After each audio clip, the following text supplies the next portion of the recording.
সকাল থেকে এই চলে খাওয়ার পর্ব, বুঝলে? কি রান্না করব, কি খাওয়া হবে। সকালে এক পর্ব গেল ব্রেকফাস্ট, ঝাল সুজি।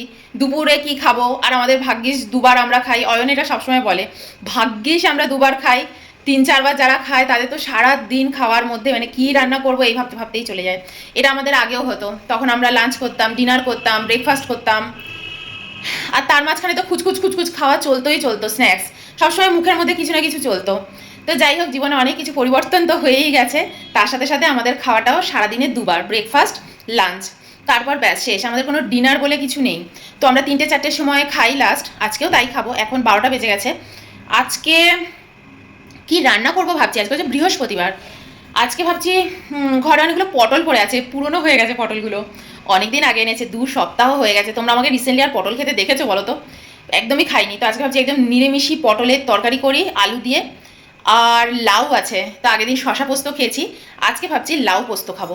তো চলো রান্না আগে কাটাকাটিগুলো করি, তারপর রান্না বসিয়ে দিই। তো দেখো, আলু পটলের তরকারিটা রান্না করব, তাই আলু আর পটলটা কেটে গুছিয়ে রেখেছি। আর এদিকে তার মশলাটাও করে নেব।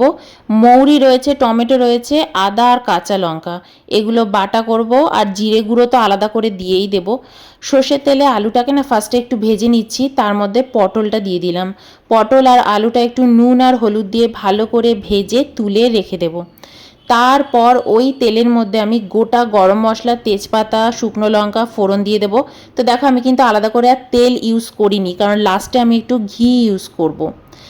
আর শুকনো মশলার মধ্যে তো বললামই, লঙ্কার গুঁড়ো আর জিরে গুঁড়ো অ্যাড করেছি, একটু ধনে গুঁড়ো দিয়ে দিয়েছি, নুন মিষ্টি অ্যাড করা হয়ে গেছে। মশলাটাকে দেখো একদম তেল ছেড়ে ছেড়ে বেরিয়ে এসছে, এইভাবে কষিয়ে নিয়েছি। তার মধ্যে আলু আর পটলটা যেটা ভেজে তুলে রেখেছিলাম সেটা দিয়ে দিলাম। কাঁচা লঙ্কা, গোটা গুঁড়ো গরম মশলা আর ঘি ইউজ করলাম লাস্টে একটু। ব্যাস, এইভাবেই হয়ে গেল পটলের তরকারি।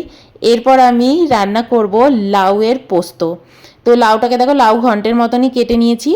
আর সর্ষের তেলের মধ্যে একটুখানি কালো জিরে আর সাদা সর্ষে ফোড়ন দিয়েছি, শুকনো লঙ্কাও ফোড়ন দিয়েছি, নুন হলুদ দিয়ে ভালো করে দেখো লাউটাকে সেদ্ধ করে নিয়েছি। আর এরপর পোস্ত বাটা আর সর্ষে বাটাটা দিয়ে দিলাম, তিল বাটা আজকে আর অ্যাড করিনি, নুন আর মিষ্টি। ব্যাস, লাউ পোস্ত রেডি। আর চলো দেখে নাও পটলের তরকারিটাও কেমন হয়েছে। এই হচ্ছে পটলের তরকারি। তো চলো, বাই।